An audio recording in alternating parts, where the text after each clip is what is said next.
What's happening, everybody? Welcome to the North Shore 9 Postgame Show. I'm Jim. With me is Tyler.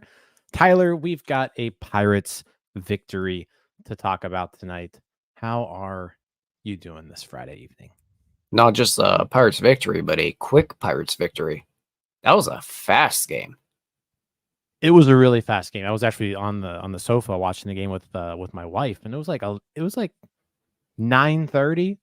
And I just look up and I'm like, it's the 7th inning. Like, this game just started, I feel like. So, yeah, this game gets over very, very quickly. Yeah, I mean, it's not even 10:30 yet. Yeah. This game was like 2 hours and 10 minutes. Yeah, it was wildly quick. And it's not like it was one of those 1-0 pitching duels either. There was a decent bit of action in it. Yeah. It cruised along. Like a good baseball game should. Like not many mistakes, lots of balls in play. Just a good baseball game that the Pirates won. Yep. Which means we're giving away sandwiches. So if you're on here, you know the drill by now. Hashtag raise it in the comments. Make sure you get that in. At the end of the show, we'll give away 2 Primanti Brothers sandwiches. But yeah, Pirates win 4-1. This was an interesting game going in because, on paper, it was like, yeah, you got Marco Gonzales coming off the IL. He hasn't made a start in 3 months, basically. And you're going up against one of the best pitchers in the American League in Garrett Crochet. Vegas had the White Sox as a huge Vegas favorite, despite being the worst team in the league. But I guess Vegas didn't quite know that Garrett Crochet was only going to go 2 innings today. So that was just a huge, that was a gift, honestly, to the Pirates. You go up against Garrett Crochet, he shoves for 2 innings, and the White Sox take him out after 28 pitches. That's just being handed a gift, and the Pirates were able to take advantage of it today. Yeah, weird, right? Like if this is if we are a White Sox podcast, right, and we're talking about this game today, I'm probably a good bit annoyed. Like, oh yeah. Well, just imagine how annoyed we were how annoyed we were when we took Jared Jones out after 5 that one time. Now you're taking him out after 2. Right, but then I understand why they did what they did. Just like I understand why the Pirates have done what they do. It doesn't mean I agree with it, but I understand the thought process behind it. It gives a air of we really don't care. And the White Sox do not care, man. They don't care. Well, it's just that, yeah, the White Sox are not going out here trying to win baseball games, right? No. But at the same time, like Garrett Crochet is they're going to have to find ways, just like the Pirates had to find ways with Jared Jones and Paul Skeens for that matter, to kind of get them through a whole season. If the White Sox want to dangle Garrett Crochet as a trade chip, you probably need some bullets left in that chamber for to get your maximum value. So I don't know if that maybe has a little bit to do with this, but he's obviously well above his career innings record. So and they've made it known that he's a trade chip. Like, come and give us your best offer for Garrett Crochet. And teams got to be a little bit leery on it, just because, yeah, like, how is Garrett Crochet going to be able to pitch this whole season? So, but yeah, I mean, a gift from the Pirates. I wasn't expecting it, but 2 innings. He comes out, he gives way for Jonathan Cannon, who came in and pitched, serviceable, I guess. But the Pirates were able to get to him. They 7 hits, 4 runs, 2 walks. They had base runners, a few extra base hits, 3 doubles off of him. a couple well-timed hits, strung things together, and they were able to kind of scratch and claw their way to 4 runs. And when you're facing this White Sox team, that, let's just face it, they're bad. This is a bad White Sox team. Right. 4 runs was plenty. Yeah. I'm just off the record here, inside baseball here. Do we have a certain read to do? We do, don't we? Well, we sure do. Yeah, let's get to that. So before we get too far into this, BetOnline is the number one source for all your sports betting needs this season, from baseball, golf, soccer, right to all the top fights in UFC, MMA, and boxing. Every stat, every matchup, and even live odds and spreads while the games are being played. When the game's over, head on over to our online casino and get in on a game of blackjack or poker, or unwind with one of our over 150 slot games. Head to the website today to get on the action. Use promo code BELIEVE for your 50% free bet credit on your first deposit, up to $250. Bet online. The game starts here. You know what the problem was, Tyler? I'm getting out of shape here. We didn't do it last night either. That show last night we had, completely forgot. Donardo had to go in and add it to the audio version. So if you listen to the podcast, you got the ad read. But if you want the ad free version, go to YouTube. Ad free version right there. So right. But to get back to the game here, a little bit. I guess, yeah, a little surprising that they pulled Crochet when they did. One of the top young arms in baseball. Maybe a little disappointing if you're just a baseball fan in general and a Pirates fan, just because it's another guy that you don't get to see very often throw, but also a pleasant surprise as a Pirates fan. But really, so they bring in Cannon at that point, right? Cannon, he's fine. Like, he's a competent bullpen arm, right? He kind of fits into what the Pirates do well, I think. And what the Pirates do well is hit guys that don't strike a lot of people out. And Cannon doesn't strike guys out at a very high clip. The Pirates just got to a point where they were able to put enough baseballs in play that enough of them had eyes. Because I don't think any bit of this game was impressive at the plate, but they put enough baseballs in play to get 4 runs. I don't think it was an impressive 4 runs, but they were able to not strike out enough and put enough baseballs in the field of play to score runs. Yeah, that was it. I mean, it 8 hits. So, and it's not like they were driving the ball. Mike Lay Taylor got a hold of one. Nick Gonzalez hit a double into the gap. Andrew McCutchen one down the line. Yeah. But yeah, Pirates, you're right. They just put the ball in play. And when you put the ball in play that consistently, I mean, they still struck out 10 times, though. My God. But Crochet had, 4 of those were from Crochet in the first 2 innings. But you need this Pirates offense to score 4 runs. That's really what it comes down to. When they score 4 or more runs, they're probably going to win the game. Even with a guy like Marco Gonzalez on the mound, who we haven't gotten to yet, we'll talk about him. But if they're scoring 4 runs, they're tough to beat because the pitching's good enough. The pitching usually isn't going to give up more than 3. Yeah, for the most part, the pitching has done well enough to be able to win you baseball games when you're able to put 4 or 5 on the board. Yeah. Coming into the day, I don't know if I would have thought that 4 or 5 on the board would get it done. And again, I don't want to beat the dead horse here, but the White Sox are just an uncompetitive team. Like, they don't care to compete. This is what teams felt like facing the Pirates for the last 4 years. I don't know if it's that much different a lot of nights at this point, but there's at least many nights where they're competitive. Yeah, I admit I do not watch the White Sox very often. I knew they were terrible this year, but the loss today puts them at 27 and 69. Jeez, there are 42 games under 500. That's my MLB The Show record online. Yeah, seriously, it's like your online MLB The Show record, right? No, it's tough. I kind of feel bad for White Sox fans because I actually, I don't like the Cubs, right? But I kind of, if you don't like the Cubs, you kind of sort of like, I have a little bit of a soft spot for the White Sox. But No, they're bad. This is just a bad team. And the Pirates are blessed with an opportunity here going into the All-Star break where they can at least win this series. And if they can find a way to sweep this White Sox team and go into the break at 500, 48-48, Right.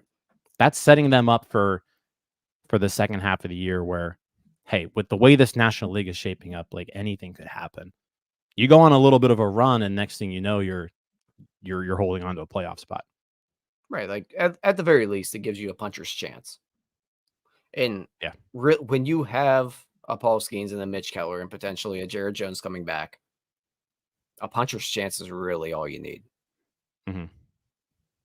Yep. So back to the game, Marco Gonzalez. Well, let's talk about him a little bit. His first start since April 13th. He pitched against the Phillies on April 13th, gave up 2 runs in 6 innings. I kind of forget he had only started 3 games before this injury, and he pitched pretty damn well during those 3 games. Like 5 innings, 1 run, 6 innings, 2 runs, 6 innings, 2 runs. Like 3 good starts by Marco Gonzalez. He comes back today after the basically 90-day layoff, and throws strikes, which is just really what you need to do against this White Sox lineup. He gave up 7 hits in 5 innings, but just 1 run, no walks, struck out 4. This was like vintage Marco Gonzalez today. Yeah. Yeah. Yeah. Vintage Marco Gonzalez is probably vintage Marco Gonzalez. Yeah. Like, but not the really good version of Marco that we saw when he was with other teams, I'd say. But yeah, that is wild. Just to go back to what you said about him only starting 3 games. It felt like he at least had a month of Pirate starts. No, not really. He was effective today. Like you said, he filled up the zone, and I'd like to hear some more of your thoughts on his performance today, because I don't know if I'm extremely bullish on Marco Gonzalez going forward. I don't like the stuff. I think he looks extremely hittable. But he filled up the zone really well today. And when you fill up the zone, a lot of times you'll be able to dance through some things, right? Like we've seen Bailey Falter do, for example. Yep. I don't know. Again, I don't know if I'm bullish on him going forward. It's a wait and see game with him, and they faced the White Sox, who are just uncompetitive at the plate. They really provided nothing today. They looked uninterested in being at this baseball game. But you fill up the zone. It is what it is. He pitched well. He got strikeouts. Didn't walk anybody. Threw a lot of strikes. I just don't know how that's going to work out when you face an offense that doesn't look like a 12U team. Yeah, I mean, last night, if you haven't had the chance, go watch our show with Eno Saris. We talked a lot about Stuff Plus, right? Well, Marco Gonzalez, Stuff Plus, not all that great. He throws 5 pitches. None of them have a Stuff Plus over 89, right? So it's like every single one of his pitches is pretty well below average, right? But again, like if you're filling up the zone, you're locating your pitches. If there is one thing that can kind of take from all this, Marco Gonzalez is pretty good at locating his pitches. If you look at location plus, he's second on the team. So the stuff isn't great, but he throws his bad stuff where you should throw it. And really, when it comes to pitching, the stuff. What's great about stuff is that you can afford to make mistakes, right? With great stuff, you can get away with more. When your stuff isn't good, you just gotta be precise with your location. You got to command it really well. But I'll take a pitcher who can pinpoint below average stuff all day long, right? So as long as he's doing that and he's putting his subpar stuff where it's supposed to be, he's gonna make hitters be off balance. He's gonna induce soft contact. He's gonna get a few strikeouts here and there. It's not his jam, but I mean, so far, he's made 4 starts this year, and he hasn't given up more than 2 runs in any of them. Yeah, and honestly, I think the other reason I'm really not bullish on him is because I don't believe in health. At this point, it's hard to believe in any sort of health with Marco Gonzalez. Every start you get out of him at this point, I feel like is a blessing. So as we get along here and you take it every 5th day at a time, you can get a little bit more encouraged as this goes on. But right now, it's a wait and see game with me just because I don't believe in the health and I don't fully believe in the stuff. And really, you mentioned the location. I thought the location was pretty good tonight. I think the hardest hit ball, perhaps, didn't really look at it in StatCast, but I think double to right center was a really good, really well located, I think, curveball that was out of the zone down, and they just went the other way with it. Like, it was a really good pitch. And then as others have mentioned in the chat, he induced some double plays, kept the ball on the ground. Like, he did everything well that you would want him to do. It's just that you watch him and it's like, this doesn't look like it should work. Right. No, I mean it's Al. We're streaming on TikTok, by the way, so we can't put those comments up. But Al3P, he's a ground ball pitcher, kept it in the infield, 3 double plays tonight. Yeah, 3 double. I mean, 3 double plays, weak contact, average exit velocity off of him 90.7. Like that's you're giving up 90.7 mile per hour exit velos, you're gonna have success. You're gonna avoid giving up extra base hits. You're gonna avoid giving up home runs, and yeah, the ground balls.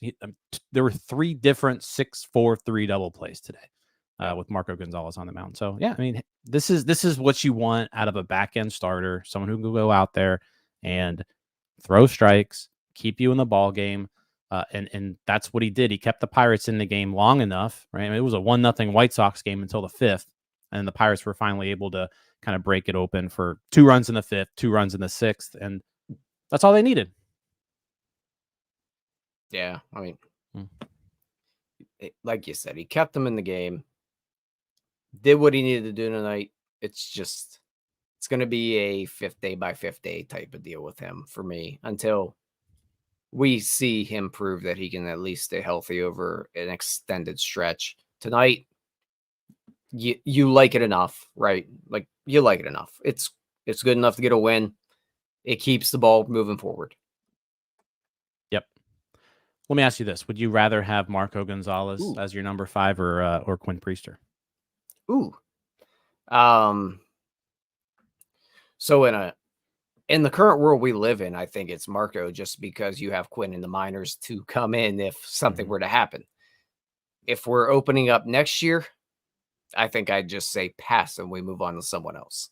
Yeah. But in this current iteration that we have with the Pirates, I think Marco is a better major league pitcher. Just track record alone, like, he's shown over a period of time, he does know how to get guys out. Yeah, I mean, that's the name of the game: get guys out. This is 11th year in the league, so yeah, he's doing something right.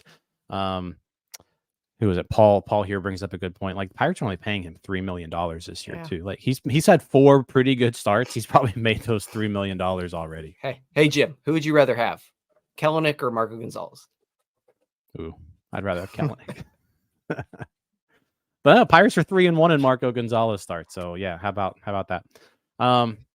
Let's move on to the bullpen. I thought Carmen Mlodzinski came in a game that was still very clearly, up for grabs. It was a 4-1 game in the 6th when Mlodzinski comes in, and he's able to really just kind of put a nail in the coffin with those 2 perfect innings, a perfect 6th, perfect 7th. Next thing you know, it's a 3-run lead with 6 outs to go. You feel really, really comfortable there. But gosh, I can't say enough good things about how Carmen Mlodzinski has really, like, turned the season around. He didn't start the year with the Pirates. He had a rough AAA, rough AAA in April. Gets called up, gets roughed up a couple times, but he's been really, really good lately. This is now his 6th straight scoreless appearance. 9 out of his last 10, he's given up 0 runs. And if you even want to extend that out farther, 14 of his last 16 outings, 0 runs. It's wild, man. Like, coming into this year, we talked a lot during the offseason about how the bullpen was built, and it was going to be Holderman, Chapman, Bednar, whatever order you want to put them in. And then you have that 5th, 6th inning that's going to be a Dowry Moretta. It's going to be a Carmen Mlodzinski. It's going to be a Ryan Barucki. And then you see what happens. And Mlodzinski coming into this year with the injury and also just the way the Pirates viewed him at that point, it didn't seem like they really believed in him. And maybe something fell off. And really, when we saw him early in the year, he looked bad. Like flat out bad. Yeah. He looked bad early. Whatever happened over the last month and a half, 2 months, something clicked with this guy because his slider at this point is as tight as I've seen it. Like he's able to locate that thing as well as I've seen Carmen Mlodzinski locate it. And the fastball's playing so well at this point. I don't want to over compliment Carmen Mlodzinski at this point, but he looks electric. Yeah. He's been really good. And today he looked great. I mean, 2 perfect innings. The ERA is down to 3.18, which, at one point it was 12.71. So What's the FIP at? What's the FIP at? Now? Yeah. You're just curious. Making me pull up a whole other page here. Because he's a peripheral guy. The FIP is currently 3.03. So, again, going back to last year, which part of the concerns with him was if you looked at the underlying numbers, it was like, there could be some regression here. This year, it's a lot better. Yeah. No, it's been a really nice season for him so far. Holderman comes in the 8th. A little shaky. Holderman's been shaky lately. He gives up a hit. He gives up a walk, but he also induces a double play, gets out of it. Scoreless 8th inning. Is there any concerns for Colin Holderman right now? I mean, this is now 5 straight Colin Holderman appearances where he's given up at least 2 base runners. What do you think? No, he's been so good. I think for the whole year that it's a rough stretch. I'll get through it. This stuff is still so good. I'm not too concerned with him. Yeah, I think I lean more towards agreeing with you, and it goes back to what I've said about Colin Holderman for a while, that he's just so darn lanky that it's going to be hard for him to maintain a certain level of dominance over a period of time, just because the mechanics aren't going to be able to be repeated constantly. But he's done well at being able to be effective while giving up base runners because the stuff is still good enough. Location wise, right now it looks terrible. His stuff's just good enough to get him through it. And, I mean, he's walking people. That's for sure. Yeah, but the stuff's not falling off, right? So I find that somewhat encouraging without really being encouraging. Yeah. He's still got the stuff, just what we saw from him's gone. Hopefully it comes back after the break. Yeah. I think he's a guy who, I mean, he's been used a lot. Like they've leaned on him pretty heavily. Probably a guy who could use, 4 or 5 days off. I like that. Yeah, he could use that break. That All-Star break's coming at a good time for Colin Holderman. Yeah. And I think he was so dominant for so long. Like the ERA at one point was 0.68. I don't really think you can expect anybody to be that good. So he was due for just some natural regression, really. Was it the live podcast at Primanti's that we were arguing that he should be on the All-Star team? At one point, that was a conversation. Yeah. That was like a month ago. Yeah. June 22nd, 0.68 ERA. Okay. That was actually the day we were doing it. Yeah. So as soon as we said that, at Primanti's when we said that. As soon as we did that show, it's been all downhill from there. David Bednar's back. He came in the 9th inning. Yes. It's good to have David Bednar back. He had a rough start to the year too, but he really started pitching well. Like once the calendar turned May, he's been great. 2.03 ERA in May, 2.25 ERA in June. Hit the IL, hasn't pitched since June 19th. It's kind of I haven't realized he's been out almost 3 weeks, which is a long time. But he comes in, pitches a scoreless ninth, picks up the save. It's good to have him back just because he adds more length to that bullpen. And there are a lot of comments here, like Baraki coming back too, also soon, is just going to be another depth piece to that. It's another depth piece to that bullpen. Relax. Is this bullpen could this bullpen go from like terrible to actually good in like a matter of a month? Relax. Ryan Baraki is not putting this bullpen back together. He's not the Hey. glue in this thing. Hey, chat's gonna get mad at you for that one. That's fine. And they can, but let's watch Ryan Baraki come back and pitch well before we anoint him our king. I actually do want to ask you, though, with David Bednar being back, who personally I thought looked good, and it was good to see him look good again. What did you think about using him in this 4-1 game? Potentially in a series where you might have to use him tomorrow and Sunday. No, I love it. I think as soon as you get him back, throw him into the fire, get him back into the swing of things. The good thing about having Bednar back is that you now have Chapman back in that setup role along with Holderman. There's enough arms now that if David Bednar's not available on Sunday, that shouldn't be an issue. They just went 3 weeks without him. I get that, but also I have a concern that maybe Sunday, if David Bednar is needed and he's not available because we used him tonight, I might find myself a little bit annoyed. At the same time, though, I do agree with you that with him coming off the IL, with the deadline or with the All-Star break coming up, get him some run now. And this is a perfect spot to do so. A safe situation that's really not high pressure. But a healthy David Bednar, I'd probably argue, no, do not use him tonight. Let's save him. Let's make sure we can. Let's keep that sweep intact, maybe. Yeah, I'm fine with using him tonight. I'm fine tonight, but I was just curious what you thought. Yeah, and it's the White Sox, so if he's not available Sunday, who cares? Keller's pitching Sunday anyways. He's going to pitch 8 scoreless innings. So. And Doug's on the post game, so probably not. That's true. I'm on the post game with Doug on Sunday. Are you? Yeah. Doubling up that night. That's true. Draft show Sunday. We got a lot of stuff going on. Draft show on Sunday. We'll be live during the MLB draft the entire time. Draft starts at 7, so we'll be on a little bit before that. If you haven't checked it out, the show we had last night was really, really good with Eno Saris. So if you haven't looked that up, check that out on YouTube or your favorite podcast platform. But don't forget, hashtag raise it in the comments. We're at 86 entries for free Primanti Brothers sandwiches. You got anything to add to this game before we kind of move on? No, we kind of fired through a lot of it. And offensively, nothing really happened. Offensively, not a lot happened. It was nice to see Brian Hayes get 2 hits. He's actually been playing pretty good lately.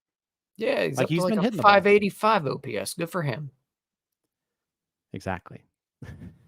What is it, 586? 588. Ah, darn. 588.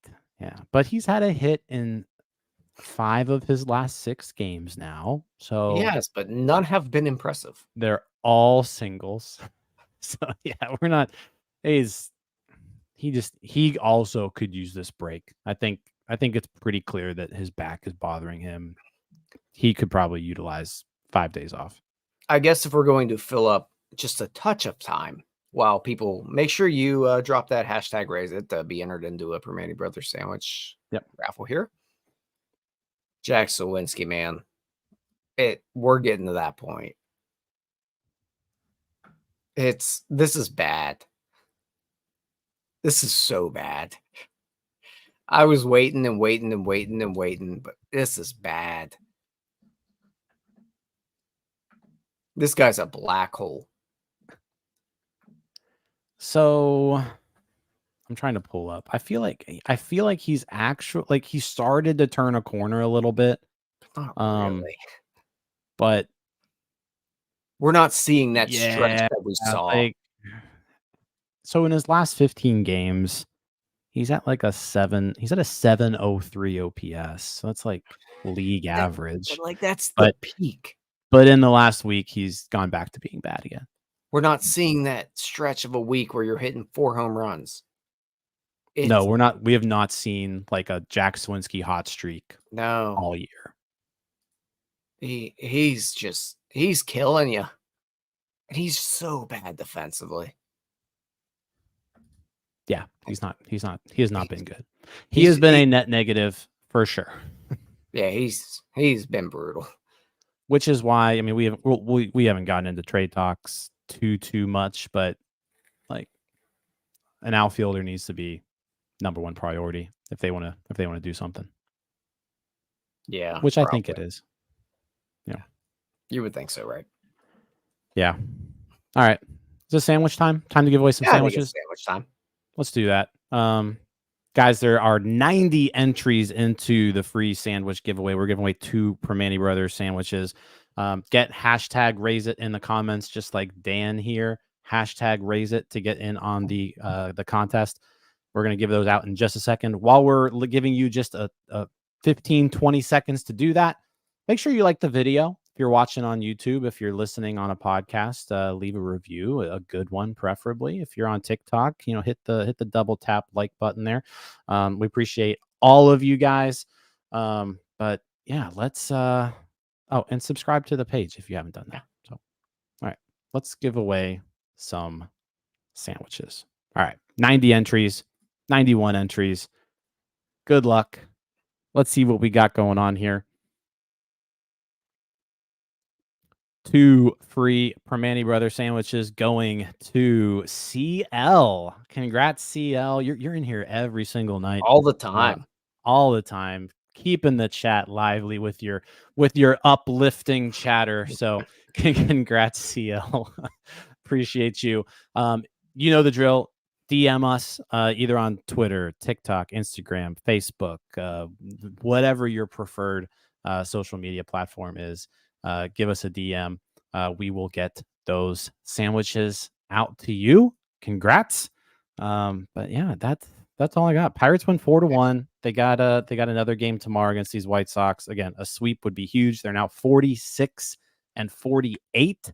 They are currently 2.5 out of the wild card. The Cardinals are currently getting crushed by the Cubs, so you love to see that. I guess it's a Cubs win, but it's a Cardinals loss, so but we'll take that. Tomorrow, I believe it's a Martin Perez start. Nope, Luis Ortiz tomorrow against Chris Flexen. So Ortiz has been really, really good lately. Yes. Hopefully he keeps that up. Yeah, I mean, if the bats can play, they got to get shot again. And just go back to CL here, it pays to hang with us, man. It does. You stick around through the bad times, and eventually you get paid. Yeah. CL's in here every night. So, all right. Well, what's that? Appreciate each and every one of you guys. 4-1 Pirates win, 46 and 48. Let's sweep these guys.